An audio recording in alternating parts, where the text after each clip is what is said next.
Perfect. Good morning, everyone. Thank you for coming and attending our Business Connections Salmon Arm Chamber Spring Virtual Trade Show. We're very glad that you're here today. My name is Carolyn Rennie. I'm the Executive Director of the Salmon Arm Chamber of Commerce, and I just want to do a quick introduction here and go over some of the housekeeping tools as we're getting into the show here. So I do want to start off by acknowledging that although we are virtual, the Salmon Arm Chamber of Commerce is on the traditional and unceded territory of the Secwepemc peoples. We are very grateful for the Secwepemc Nation's generosity and hospitality while we live, work, and learn in their territory. We are glad that you're able to join us today and look forward to connecting with you. There are many amazing features available in the Hopin platform, and we encourage you to explore them all.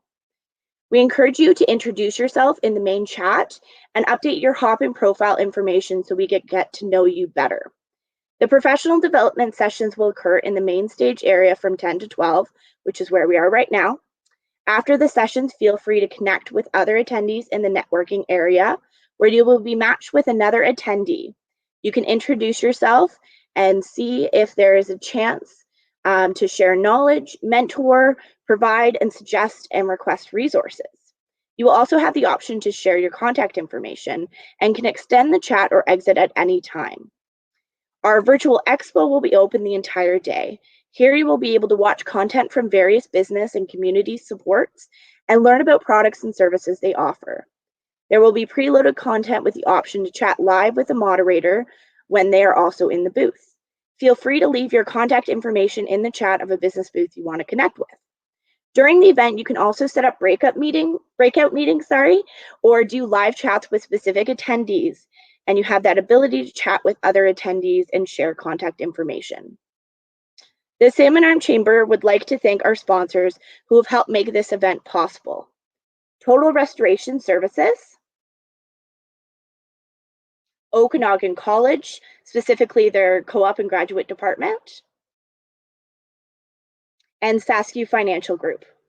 This event would not be possible without the hard work of our chamber board members and our events and marketing committee. I also want to specifically acknowledge Michelle Kuster, our committee chair, and Nathan Greaves, our newest board member, who have really helped me put this together. This is just an overview of today's events, which you can also see in the reception area. And without further ado, I'm actually going to pass it now to Michelle to give us an introduction. So Michelle is our Events and Marketing Committee Chair, and she has been running this from before I even started working at the Chamber. So why don't you give us a little bit of background of how this came about and then introduce our keynote speaker. All right, if I can find the unmute button, then I'm good to go. Good morning, guys. I'm Michelle Kuster, like Carolyn said. Thanks for the lovely introduction, Carolyn. I'm at the Prestige Hotel here now doing convention and sales marketing, and I've met lots of people in our business community through prior positions, and this whole piece kind of came about, I think, from an ask from our members through some surveys that we did pre-COVID, and just looking for more resources, more help with recruitment and retention, more help with marketing, social media, figuring out some tips, tricks, and hacks. And this is where our lovely presenter came in. So we wanted to bring something virtual, being that we can't all meet and gather, which we hope will happen soon.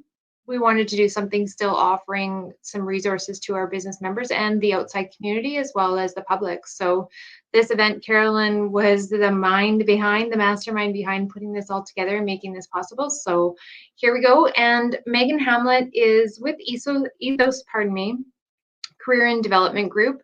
She's got over a decade of experience in business, from entrepreneurial grassroots all the way up to big corporation companies. I've had the privilege to be in some of Megan's workshops, and I'm so excited to share her with you. I think that you're going to have takeaway no matter where you are, at what stage of the game in business. There's something to be had from these presentations. So I hope you enjoy, and without further ado, Megan Hamlet. like serious. It started. We're like on. Hi, good morning, everyone. That was such a nice introduction, Carolyn and Michelle. Thanks so much for having me. Yeah, so Michelle found me, just so you know. I had done these presentations for the Work BC Center because ETHOS has a Work BC Center here on Vancouver Island, and we do a lot of work with entrepreneurs, and we do a lot of work with hiring and candidates, job seekers looking for work. And so I had done a few sort of presentations in BC, and she kind of like found me and was like, come do the thing over here that you did over here so we can have the stuff. And it was good. It was really nice to hear, like, you know, when you do something as part of your work and somebody validates, you know, your effort and tells you that they learned a lot, you're like, oh, okay, like I'm doing a good job.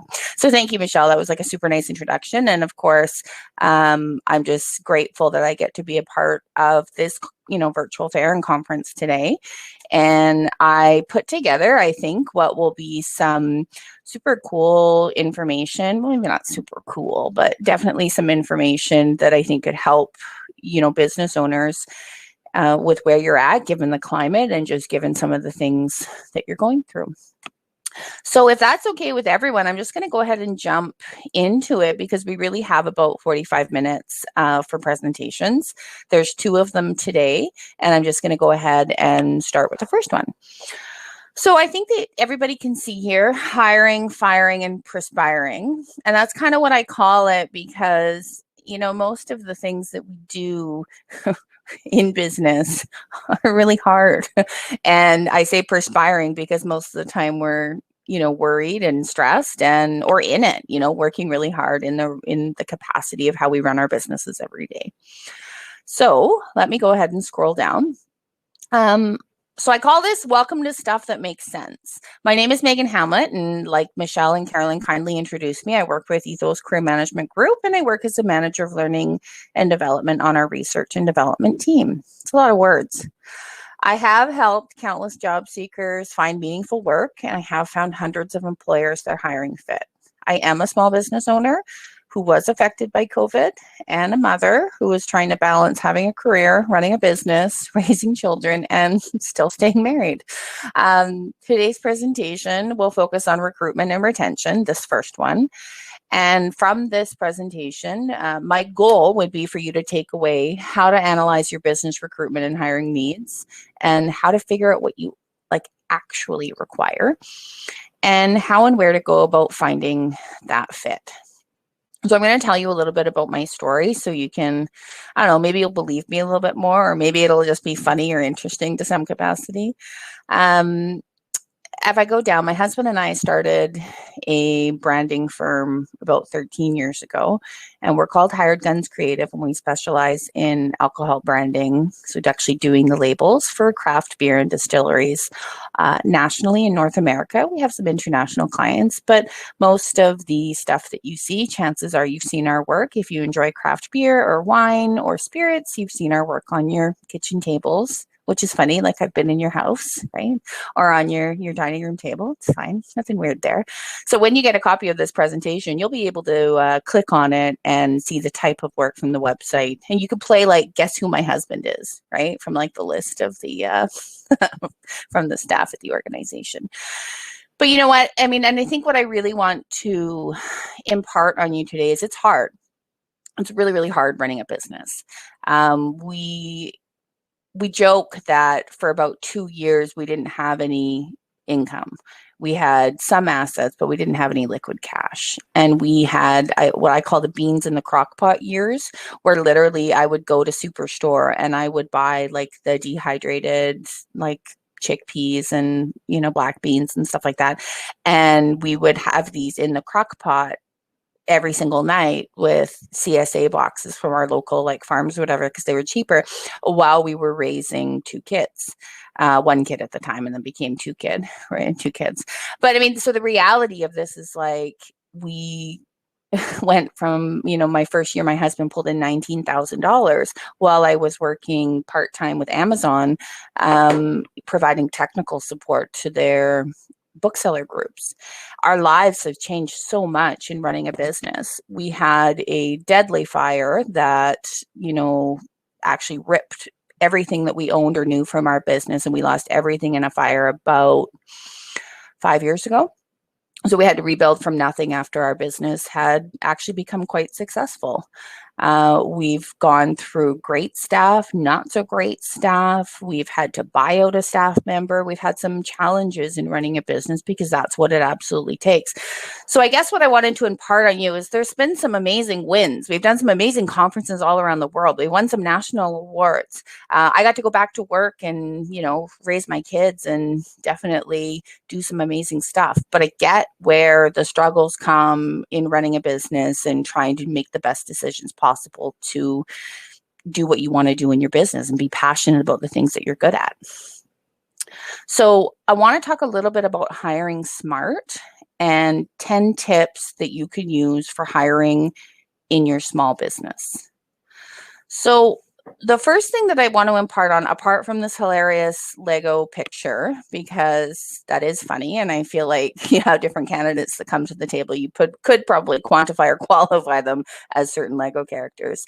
But I think a lot of times business owners, and myself included, make rushed decisions when we're trying to bring people into our organizations. I call it our baby. It's our family business. It's what's put food on the table. And I can honestly say that we have made mistakes in moving too quickly into bringing people in to fit requirements of what we thought were the role that we needed within our organization. You cannot rush those decisions. So just like any other aspects of running a business, it all comes down to planning ahead. So if you're desperate and you're feeling the crunch, that is never the way that you can go about bringing anyone into your organization. Everything is going to have to be an analysis that you look at of breaking down everything within your organization into kind of like nice to have, must have, or urgently need right now, kind of like your sphere of influence. From those spheres, you need to look at what you are good at doing and what you need to bring into this organization. What is the most impactful thing and person that you can surround yourself with that's going to help you do the things that you can't do yourself? So you need time to create a hiring plan.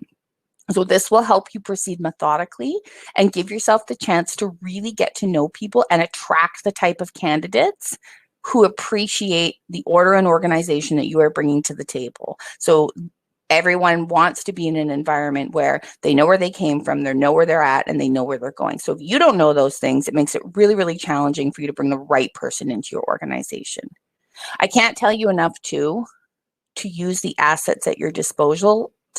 I'm having a tough time with certain S words, but Okanagan College and the Work BC Center in your local Salmon Arm and your surrounding locations, have them act as your recruiter and sit down with you and plan out the key things that you need in your organization and allow for them to do the work to help bring those candidates to the table.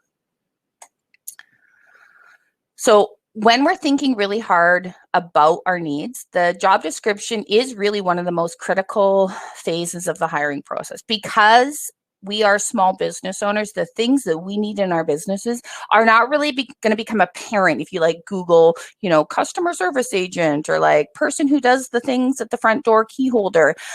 We're not going to get an accurate kind of pulse or litmus test of what we actually need. We're going to get what other people need on the internet. So it's your chance to dig in and really think about what your business actually needs before you put it to paper. You need to spend some time examining your own strengths and weaknesses and figuring out where and how someone else would be able to fill those gaps. So I encourage you to use statements like, I am not strong with social media and I need somebody to, and to accurately design what it is that you want for them to do. Do you want them to do it for you? Do you want them to teach you? Do you want this to be a consultant that comes in for 3 weeks or a co-op student or an internship? So that's on you to define exactly what would be happening out of who you are looking for. So imagine what their day would look like, how the position would change your workload. If they took this off your plate, what would you be doing in place of? What would this allow for you to do? So it's really important to think about it sort of like an algorithm or like a schematic. If I was a rectangle and I plussed a square to me, that would allow for X to happen. And only you knows what that equation looks like. I mean, I obviously reach out to people that can help, but only you knows what actually needs to happen in your business. So it may turn out that an independent contractor could be a solution, which would allow for you to outsource projects. Or after reviewing the factors, you may recognize that you need a full-time employee who can handle a variety of tasks. I also say to people, work with your work BC centers because they actually understand things like job carving, which we're going to talk a little bit later in the presentation, because you started this business because you are exceptional at doing certain things. So you need to keep doing those things that you are exceptional at and stop thinking that you can do everything all the time. I mean, I still do that. And I tell you, but then I think I can do all the things perfectly all the time. But I need to learn to step back and say, it's actually going to save me money to have somebody at a lesser hourly rate to do the things that I'm not good at, so I can go over here and do the things that I'm exceptional at. So understand and identify what's really important. A really good employee should have a good balance of professional skills, motivation, attitude, and the ability to learn. I don't usually hire people who come with a skill set that's honestly often from, a specific box. For me, the intangibles are things of what allowed for us to grow our business: tenacity, grit, talent, perseverance. I look for similar qualities in the people that I hire, but I also look for different qualities, because what I've learned over the years is the things that I'm good at often need to be framed within other frameworks of things I'm not good at. I'm getting slowly better at learning other things, but it's up to you to recognize the things that you're not good at, because that could play a part in the types of decisions of people that you do hire. So the first one is much easier than the others to kind of measure, do they have good attitude? Are they friendly? Do they have the ability to learn? But that doesn't mean it's the most important thing. You do want some employee with some skills. However, in some cases, a candidate with slightly less experience who is enthusiastic and eager to learn on the job is usually a better choice than an expert you can't rely on.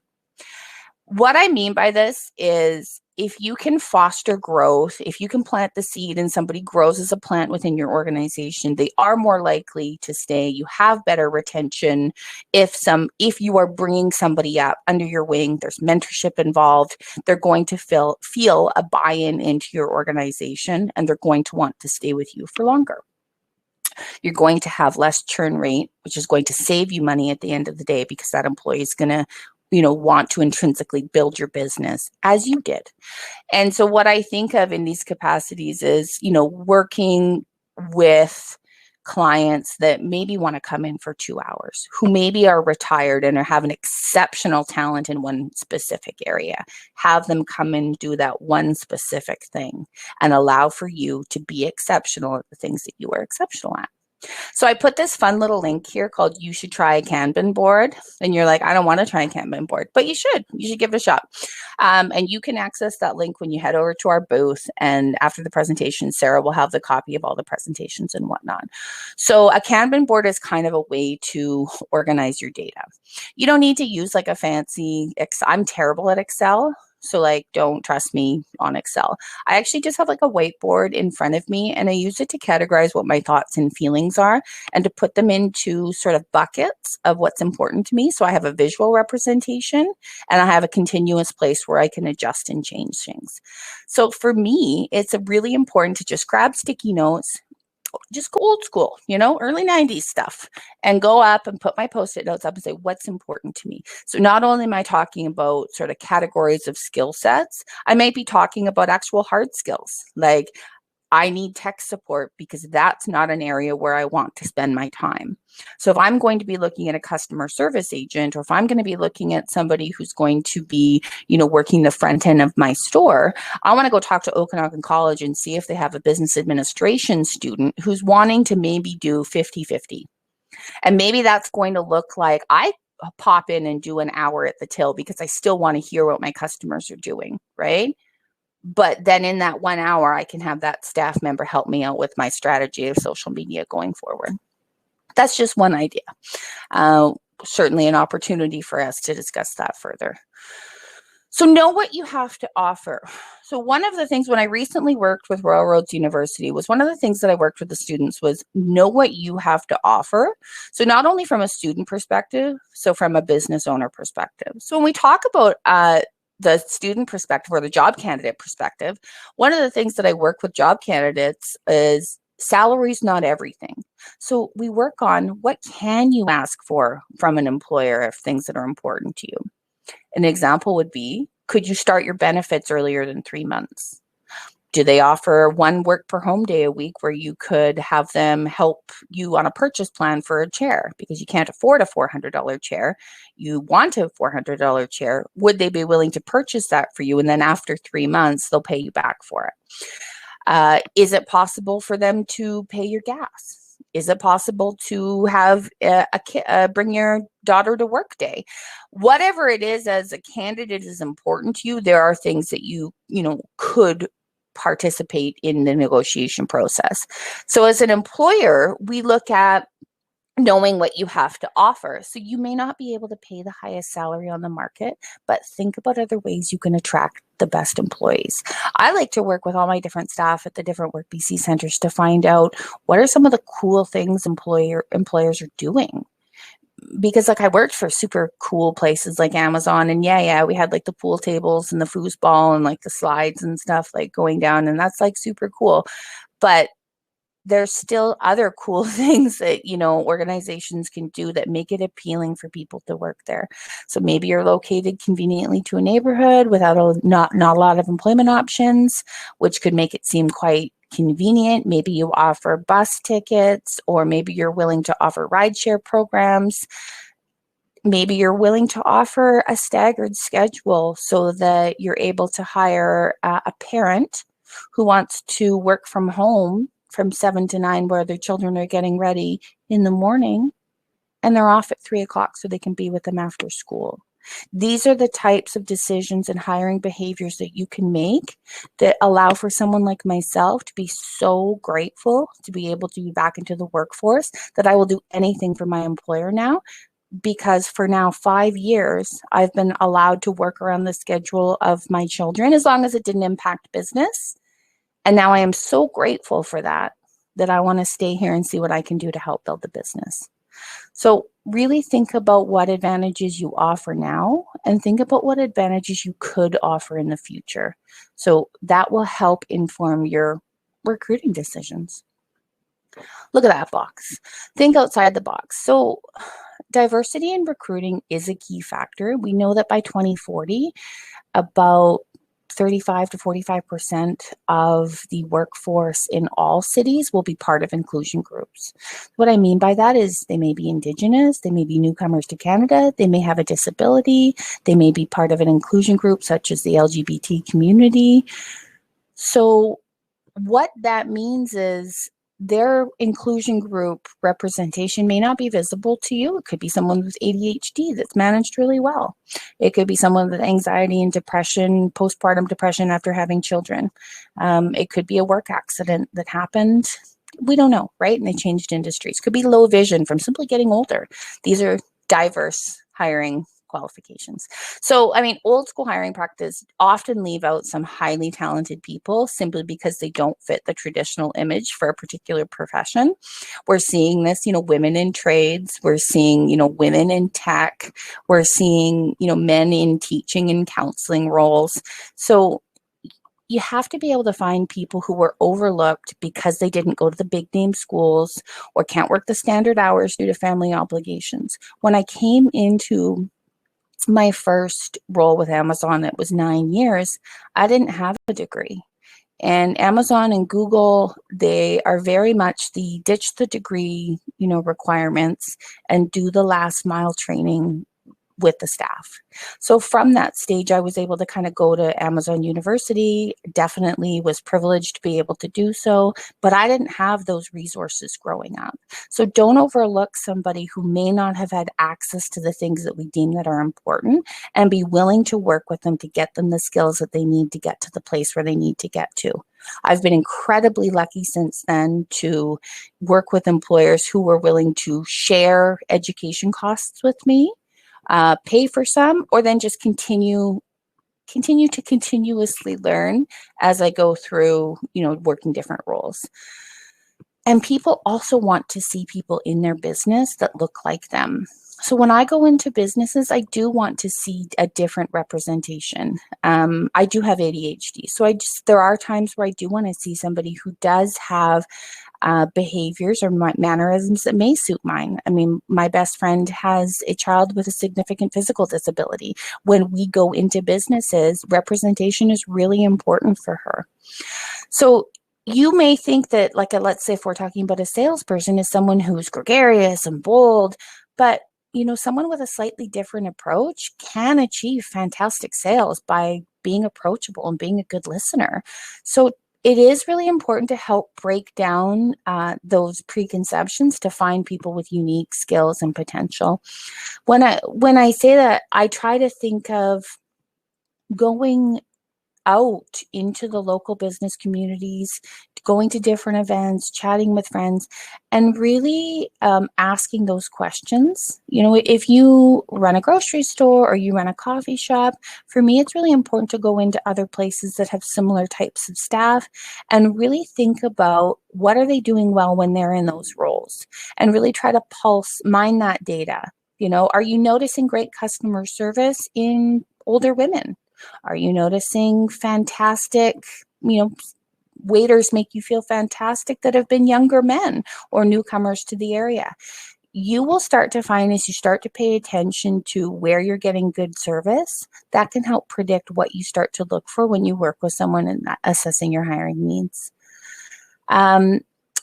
Job carving has been one of the most successful things we have done here in our organization at ETHOS, but also within, my small business, in that job carving is not just hiring for a specific role, like saying, okay, we need a front desk person. It's really breaking down the job description to say, what are people doing when they're at the front desk? What is it that we're actually looking for? Is it just answering phones? Is it a super pleasant personality that makes everybody feel good in the office? And who can we potentially get to fill our needs that may not be in a full-time role or may not be in a part-time role? What are the actual requirements? And then breaking it down, and it can be removing some things that somebody can't do, and then assigning those things to either somebody else on your team, or in a job share perspective, breaking that down into 2 roles. When I first got into this industry, I was super lucky. I wanted to take a facilitation role in Duncan, and they were like, well, we want you and we think you're great, but we're only hiring full-time. And I was like, really? I really want to do this, but I can't work full-time right now. And I said, is there any other options that we can do? And they were like, no, I'm sorry. We really need a full-time person. So I went away, and being tenacious, and some would say difficult, I went away and I was like, I'm not giving up. So I went and I found another mom friend, and I was like, do you want to go back into the workforce part-time? And she was like, I totally do. And I said, okay, we have similar skill sets. I trust you. What do you think about approaching this organization together and asking them if they will job share this role? And she was like, cool, let's do it. Now, obviously, I know this person. Obviously, I know we have similar skill sets, but we do have different abilities. So what we did is we approached that. See, I'm messing them up again. We approached that employer together, and we said, we want to do this job together. What would it look like for you if she worked the mornings or I worked the afternoons, or she worked the first 2 days of the work week and I worked the last 3? Here's where she's really strong. Here's where I'm really strong. What do you think about interviewing the 2 of us? They did. also didn't have to pay us benefits because we were both covered by benefits under our husband's or partner's accounts. So the mercs and the administration costs were lower. Plus, they got 2 employees who were able to do different things, but also hit the capacity of the role that was required. It worked out so well. We actually work together now in the organization in 2 totally separate roles now that we both work full time. But the employer said yes. They're like, fine, you're always covered by that 3-month probationary period anyway. So what would it hurt to hire 2 people who would be extremely gracious and grateful to be allowed the opportunity to go back to work? And it was amazing. It was so great to be able to like have somebody I could count on in that role. It was like having a guide and an assistant and somebody to just, be at your level, and we could work back and forth. So consider those opportunities that are outside of the box that could save you money and bring 2 perspectives into the role. There's lots of wage subsidies at the Work BC that are available. Like, this is free money, and I encourage you to go after getting it. There's lots of work experience terms. I've been actually incredibly successful in working with diversity hires or disabled candidates who have support workers, and they're really interested in paid or unpaid work experiences, depending on the programs that they're coming out of. And an example would be, my friend Natalie. She owns the movie theater here in Nanaimo, and it has worked out really well for her to have candidates with physical disabilities come in to do the things that they can do well. And they're covered by wage subsidies, to which helps her business out. So they come in and do very specific tasks like the vacuuming or the cleaning up of the theater or the ticket greeting at the door, in ways that save her business money. But they are so grateful at an opportunity to work within an organization that is obviously inclusive and wanting to look at those hires. So the schematics of hiring right now for business owners, the landscape is super different. And we have to think creatively and outside of the box. See that box there? To help us make decisions that are, more in line with where we're trying to get to. And thinking about the co-op placements with Okanagan College, I think I'm good. Think about the placements with Okanagan College and the ability to get someone who's willing to practice all of the new information that they just learned. We've had a couple here and summer students here at ETHOS, and they bring a great ability and skill sets that we just don't have on the team. And think about barter and community events. So I've done this a few times in some small communities. This is pretty consistent with, can often happen in religious communities, but groups of business owners getting together and helping what needs to be done, whether it be, changing the floor, whether it be a bathroom renovation, business owners coming together and working for free for each other to get the things done in different businesses as a collective. It is really important to do your research on anybody that you are going to hire. I don't really run a formal background check. I think references, for me personally as an employer, to me, they're not the end all and be all about just making a phone call. But for me, it's really important to get an idea who my candidate is outside of the interview room. If possible, I like to see them in a different environment. I definitely like to search their social media imprint, and I try to go as a deep dive as possible, and I can teach you how to do that.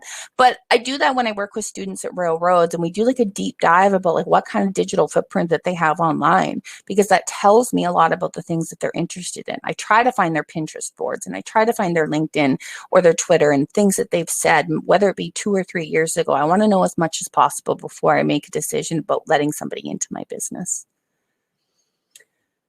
So asking very specific questions or you questions are probably the most important thing in the world.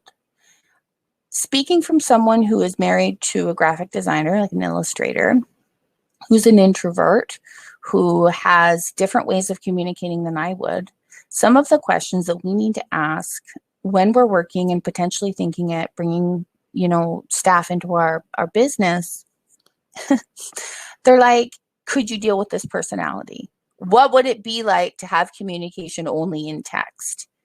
What are your core hours of work, and could you work later into the evening with someone if you were working on a project?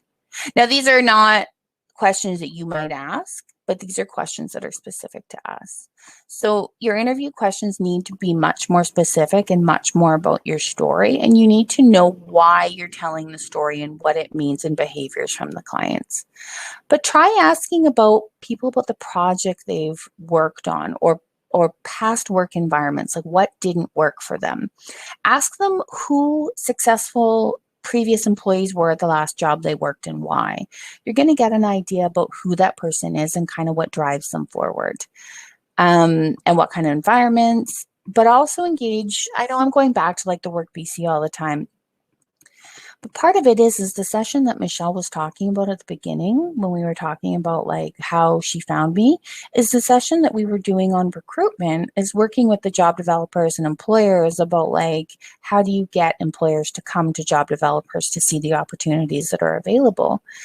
And the reality is the Work BC centers hire people called job placement specialists or job developers, and they get to know clients better than recruiters do. I've been in this industry for a long time, and I can honestly say that having that social services approach to client interaction, rather than just a recruiter that's, you know, sometimes a little bit more like high stakes and they're headhunting for specific positions, your Work BC center is seeing somebody from all facets. They're seeing them from the levels of like, these are their true skills, and they're getting to have those more honest conversations. So if you can leverage somebody getting those answers to those questions that you've done on your Kanban board, or you've written down about like, you know, drawing the image of who would be helping you in your organization, they're going to help be able to think about that match based on those conversations they're having with you and they're having with the client. So think of them as the intermediary. And same with the Okanagan College group, right? They're at your disposal to be able to like ask and answer those questions and be on your side. So it's kind of like free help. You also can't be everything to everyone. The more we get into the mindset of like, oh, well, I don't pay as much as this, nobody wants to work in town because there's no money, or my business, you know, isn't making enough money right now to be able to quantify hiring someone, they do always have the option to turn you down. You do need to impress candidates just as much as they need to impress you. Being friendly, considerate of the time throughout the recruitment process. In the interview, provide information about the job, give them a chance to ask questions. And just remember that the questions that you choose, like they send messages, right? So even with someone with no family responsibilities, you mean you can't really ask those questions. Ask about their home life, you know, may think that you don't know how to support a healthy work-life balance. So it's really important that you talk about, you know, what it means to be an entrepreneur and what your story is building your business. Because I can honestly tell you, even as organizations of 100 people, you know, the best staff have that entrepreneurial sense that they want to be working as a paid entrepreneur within an organization. So they can't do that unless you tell them your story. And it's really important that that messaging comes through. So reject wisely. We made a lot of mistakes like that in our hires with designers over the years. Sometimes it was because of hiring bias, and the hiring bias that, you know, someone's referred to you by someone else and you trust that person implicitly. So you think that automatically that person's a good hire just because it came from that person. Like it's a continuity bias. So the reality is they didn't end up being a good fit for our organization, or our business. We're not an organization. For our business, they didn't have the skill sets nor the drive to go above and beyond to meet the customer needs. But it was really difficult to get rid of them once we had made the decision to hire them. We also made mistakes hiring a husband and wife team. We've also made the mistake bringing somebody over from another city to work with us, and that also didn't work. So We learned a lot over the years of hiring staff of what not to do. And I don't think we sort of qualified or quantified not only the employees, but what kind of behaviors were incredibly important to us, and attitudes, not even necessarily aptitudes, because that can be taught. If you're a good communicator and you know you can teach somebody something, go with attitude and willingness to show up over aptitude every single day, because you can train how to open and close your store. You can train how to make croissants. You can train how to sell something. You can. I mean, most of those things can inherently be trained with hard work, but what you can't train is somebody's inherent willingness to work for your organization. And when you find that person, you keep that person. So it is fine to reject most candidates, but it does reflect well in your business to make sure that you are appreciative and to give feedback that is really relevant and specific to what you are looking for. So I say that because, I mean, the reality of it is news does travel really fast, and you want to be that employer that is able to have honest conversations with people. So take the time to send your basic thank you emails, let other candidates know you filled the position. And in this case, an email is fine. If you like the candidate, or even let them know that you'll keep it on file. But I also remind people that, like, when I say I'll keep it on file, I encourage you to continue to follow up with me so that you stay at the top of my list. I want them to also keep excited about applying. And I'll give you one quick example as we kind of move on to number 10 here. When I moved from that first job share position that we talked about, where I grabbed another mom and like sold them on hiring both of us, the contract ended. And I remember talking to one of the directors, and they said, oh, well, in Nanaimo, I know this organization called ETHOS, and they're hiring for a business coach. And I was like, okay, like maybe I could do that. And, just coming in and like, oh, no, it was the facilitator. It was a facilitator for their Aboriginal Work Connections program. And so I went in and I had this interview, and I was like, oh, amazing. Like, they're so awesome. This super went great. And I remember at the end of the interview, she was like, yeah, I'm not really, she's like, you're awesome, but I'm like, not really sure this role is right for you. And I was like, what? But it went amazing. And I remember leaving and being like, I wonder why that didn't really work out. So at the time, I didn't realize that she had another idea in mind for me, but she just, wasn't willing to put me in that position that she needed to hire for. But tenaciously, I emailed her every 2 weeks to see if there was an opening that was coming up. And I said, oh, I'm just checking in just to see where things are at. I know you had mentioned that maybe there was another role coming up. I'm not really sure what your, thoughts are. And I'm sure I bothered the heck out of her. Now that I know her, I'm like, oh my goodness, right? Like how many emails she must have seen in her box for me being like, can I have a job? Can I have a job? Can I have a job? But by the end of it, when a position finally did open up as a business coach, I realized that was what she was looking for, but she also needed to see that I was that invested in working for her organization.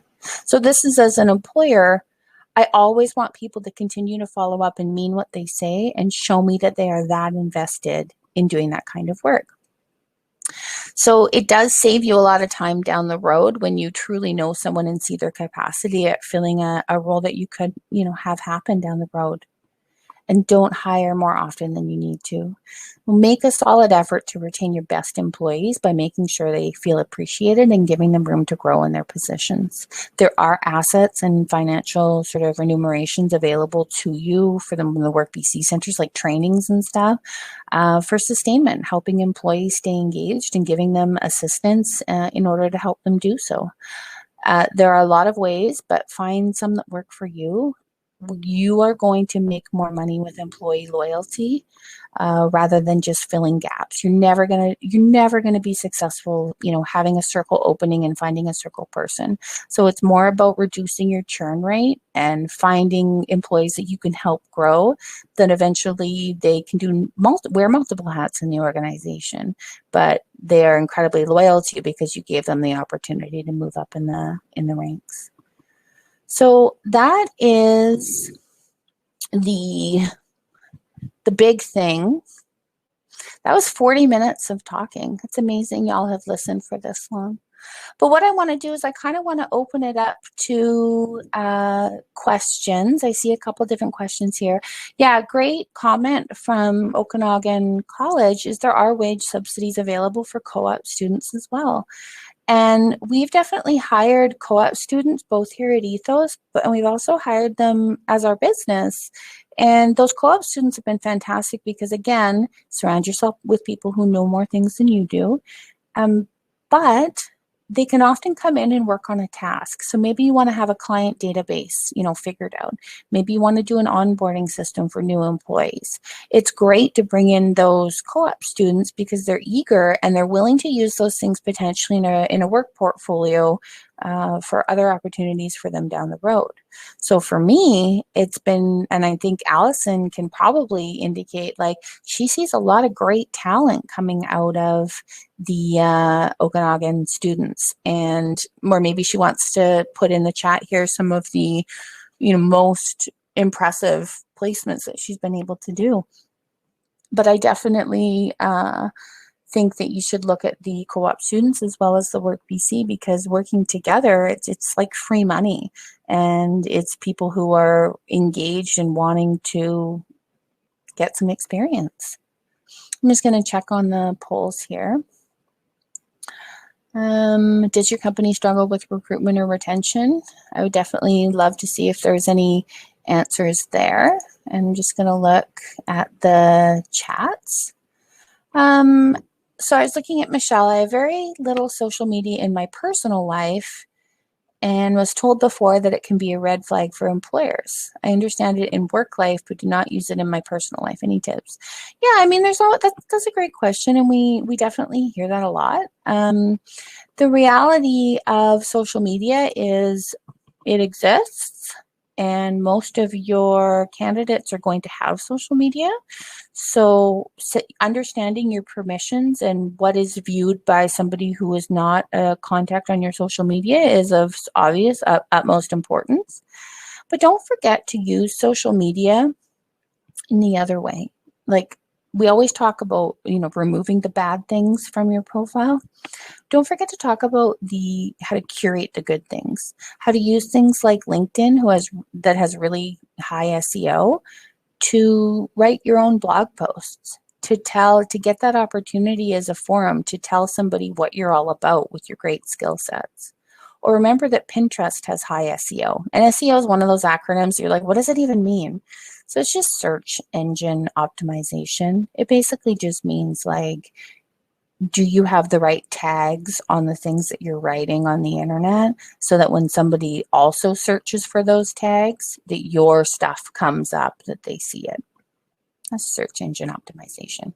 So big organizations like LinkedIn or Pinterest are actually 2, and Facebook are 3 of the ones that are the highest. So think about curating the materials that you put out there. If you want to have a personal Facebook available to the public, well, then make sure the information on that personal Facebook would be a selling point for somebody that would want to hire you or would want to work with you in whatever capacity. If you're talking about your Pinterest board, and this came up in one of our classrooms when we played, like, Google each other and see if we could find any dirt on each other.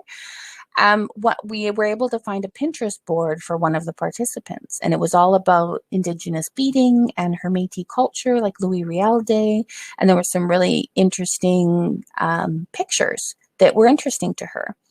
So one of the students found her Pinterest account. She's like, oh my gosh, that was from like 6 years ago. But then we talked about it as a group, and we talked about, what do you think when you see her Pinterest board? And they're like, well, this is awesome. Like, I think she's really into beading, or I can see some of her projects, or I can see what she's interested in. And when we talk about curating our message on social media, we talk about creating an identity that we want people to see. So I don't necessarily think it's like all or one, that you have to like remove it or you can't have it. I think it's just that it's like if you're going on a first date to meeting someone's parents for the first time, you're like, would you really want to tell them about your spring break in Cancun from 2016? Like, no. Or maybe you would, I don't know. But think about it, realistically, is this the image online that you want to project? And what does that look like? So looking at it from all sides of it. So I'm just looking at Allison's comments that they've worked with a lot of employers in the Okanagan, smaller businesses. Yeah, I really think that there's great service learning opportunities. Yeah, she's right. You can get student teams to work on shorter projects. Yeah, we actually had that recently, and I totally recommend it. So in working with the Royal Roads Group, we were able to use our hired guns business as the digital organization from their leading projects in a digital environment case study. So what they did was they took what was a business need or a business desire from our organization, and they did a full workup and scope of like where we were from, where we're at, where we should go, what their interpretation or assessment was of what we should do to move forward.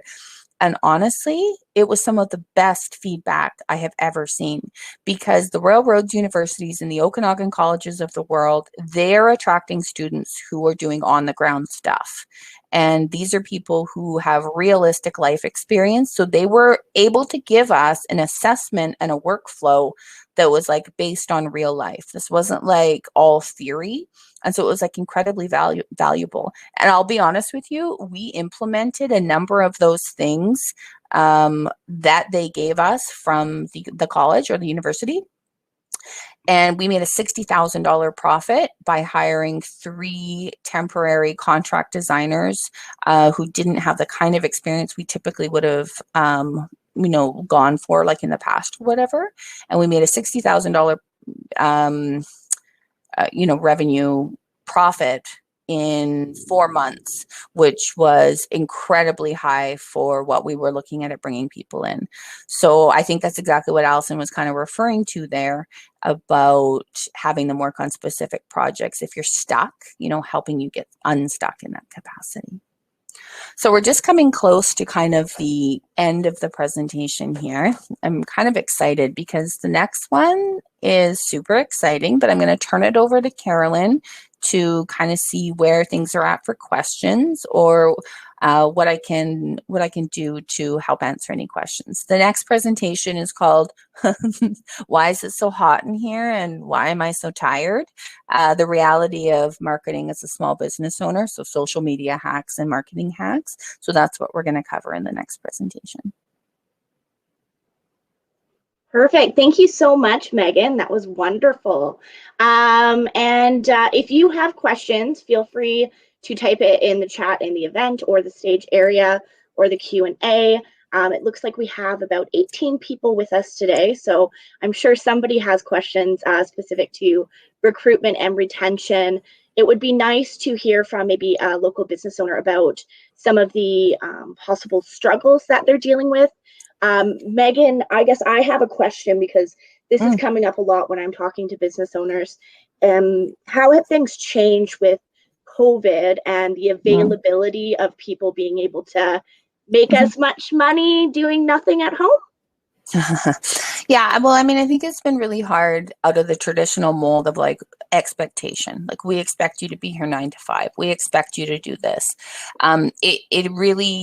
It's both a job seeker and an employer market right now. I mean, it really isn't just a job seeker market. I do understand CERB, and I do understand, people saying, well, what's the point of working for, $400 a month when I can just sit at home and do this?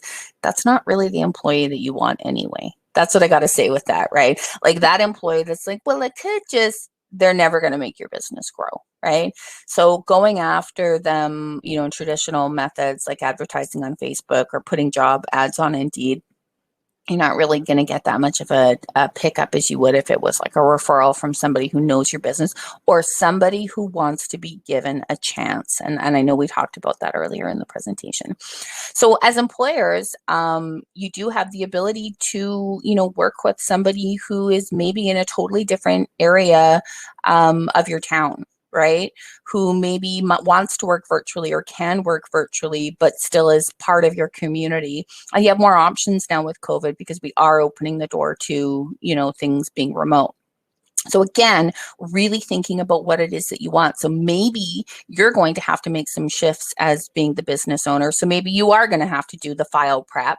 But what it means is your two, candidates that you hired, one is remote in some weird rural area that could never, come in as normally. And I say that because we just recently hired that person.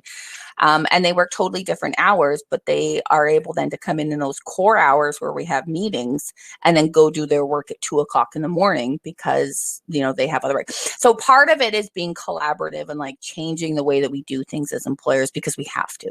But that's just business growing. Like we can't just be like, well, I've always done it this way. Well, that's why we're in this position, right? And the world has changed and COVID has been a catalyst for that to happen. You also have to, get your head around you could be hiring somebody different than you thought you were going to be hiring.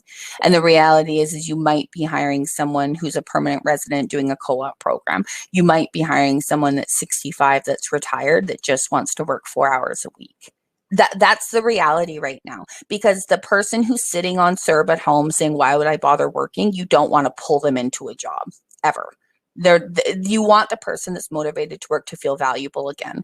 I want to have my mother-in-law who's 70, be the greeter at the door on a stool and helping somebody find everything in the store, who knows where everything is and is so happy to be dusting and talking and being a part of people's lives again. But I have to wrap my head around there might be concessions that I might make in order for that to work for her mobility. That's my job as an employer, to create those environments that are incredibly worthwhile and helpful for the people who want to help me grow my business.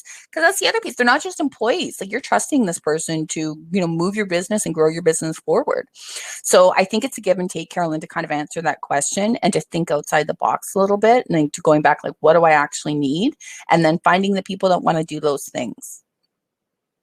Yeah, that's a great answer. I didn't really think of it that way. I know, if I'm talking about labor, general labor, but it's true, right? Are they really going to be that motivated to be their best and give you their best? Mm-hmm. So thank you so much again. I don't see any other questions here. So what we'll do then is we're going to take a 15-minute break until 11:15. Give Megan a chance to catch her breath. And if you want to explore the networking and expo areas, you can do that. And we will just turn the broadcasting off and get ready for our next session at 11:15. Thank you so much. Awesome. Thanks, Carolyn.